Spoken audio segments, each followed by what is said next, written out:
നമസ്കാരം. കൂടെ നിന്ന് കാലുവാരും, അതുകൊണ്ടാണ് BJP-യിലേക്ക് പോയത്. ഒറ്റയൊന്നിനെയും വിശ്വസിക്കാൻ കൊള്ളില്ലെന്ന് ആവർത്തിച്ചുകൊണ്ട് പത്മജ വേണുഗോപാൽ വീണ്ടും രംഗത്തേക്ക് എത്തുകയാണ്.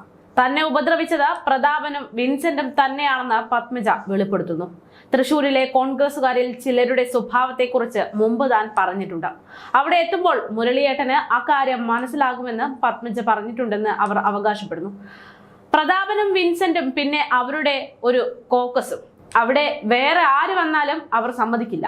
അവർ ശ്വാസം മുട്ടിച്ചു കളയും. സഹകെട്ടാണ് താൻ കോൺഗ്രസിൽ നിന്ന് വിട്ടതെന്ന് പത്മജ വേണുഗോപാൽ വീണ്ടും ആവർത്തിച്ചു.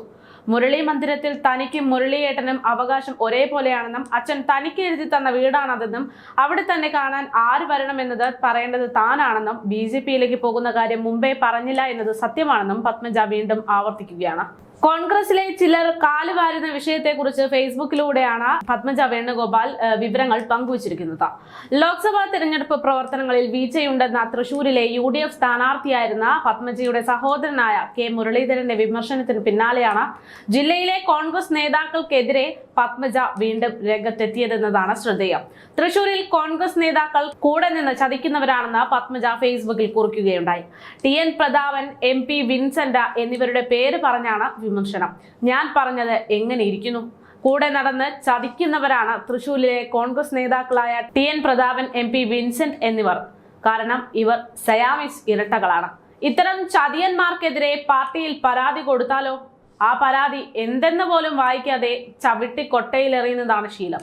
രമേശ് ചെന്നിത്തലയുടെ നോമിനിയായി ഡൽഹിയിൽ പോയ രമേശ് ചെന്നിത്തലയെ ചതിച്ച കേരള മുഖ്യമന്ത്രിയാകാൻ കരുക്കൾ നീക്കുന്ന കേരളത്തിൽ നിന്നുള്ള അഖിലേന്ത്യാ കോൺഗ്രസ് ഗ്രൂപ്പ് നേതാവിന്റെ എന്റെ അച്ഛൻ ഏറ്റവും കൂടുതൽ സ്നേഹിച്ചതും എന്റെ അച്ഛനെ ഏറ്റവും കൂടുതൽ ദ്രോഹിച്ചതുമായ ആൾ പിൻബലത്തിൽ ഇത്തരം ചതിയന്മാർക്ക് കൂടുതൽ സ്ഥാനങ്ങളും പാർട്ടിയിൽ ലഭിക്കുന്നുണ്ട്. അതാണ് കോൺഗ്രസ് എന്നാണ് പത്മജ ഫേസ്ബുക്കിൽ കുറിച്ചിരിക്കുന്നത്. കഴിഞ്ഞ ദിവസം KPCC യോഗത്തിലാണ് K മുരളീധരൻ തൃശൂരിലെ കോൺഗ്രസ് നേതാക്കൾക്കെതിരെ ആഞ്ഞടിച്ചുകൊണ്ട് ലോക്സഭാ തെരഞ്ഞെടുപ്പ് പ്രവർത്തനങ്ങളിൽ തൃശൂരിൽ വീഴ്ചയുണ്ടായിരുന്നു എന്നുള്ള വിമർശനം ഉന്നയിച്ചത്.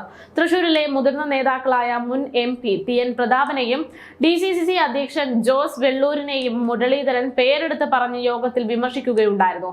ഇരുവരുടെയും സാന്നിധ്യത്തിലായിരുന്നു ഈ വിമർശനം. തെരഞ്ഞെടുപ്പ് ചെലവ് ഇരട്ടിയായെന്നും ചില നേതാക്കൾ പണത്തോട് ആർത്തി കാണിക്കുന്നുവെന്നും തൃശൂരിലെ സ്ഥാനാർത്ഥിയായിരുന്ന മുരളീധരൻ അതേസമയം തന്നെ കുറ്റപ്പെടുത്തുകയും ചെയ്തിട്ടുണ്ട്. TN പ്രതാപനടക്കം തൃശൂരിൽ മുരളീധരന്റെ പ്രചരണത്തെ മുന്നിൽ നിന്ന് നയിക്കുന്നതാണ് കണ്ടതെങ്കിലും അങ്ങനെയല്ലെന്ന് മുരളീധരന്റെ വിമർശനത്തിൽ നിന്നും വ്യക്തമാകുകയും ചെയ്തതാണ്. നേരത്തെ കോൺഗ്രസ് വിട്ട സഹോദരി പത്മജ വേണുഗോപാൽ ഉയർത്തിയ വിമർശനമാണ് തെരഞ്ഞെടുപ്പ് കഴിഞ്ഞതിനു ശേഷം പിന്നാലെ മുരളീധരൻ ചൂണ്ടിക്കാട്ടിയിരുന്നത്. അതൊന്നുകൂടെ ഇപ്പോൾ പത്മജ ആവർത്തിക്കുന്നു എന്ന് മാത്രം. സംഘടനാ ചുമതലയുള്ള ജനറൽ സെക്രട്ടറി KC വേണുഗോപാൽ, കേരളത്തിന്റെ ചുമതലയുള്ള ദീപാദാസ് മുൻഷി, KPCC രാഷ്ട്രീയ കാര്യസമിതി അംഗങ്ങൾ അടക്കം പങ്കെടുത്ത യോഗത്തിലാണ് K മുരളീധരൻ നേതാക്കൾക്കെതിരെ വിമർശനം ഉന്നയിച്ചത്. എന്തായാലും കോൺഗ്രസിന്റെ അകത്ത് നിരവധി പേർ തന്നെ കാലുവാരുന്നുണ്ട് എന്നുള്ള റിപ്പോർട്ടുകൾ വീണ്ടും പുറത്തു വരികയാണ്. മുരളീധരനും അതുപോലെ തന്നെ പത്മജയും ഉന്നയിച്ചിരിക്കുന്ന വിമർശനങ്ങളും ആരോപണങ്ങളും തന്നെയാണ് അതിന്റെ അടിസ്ഥാനം.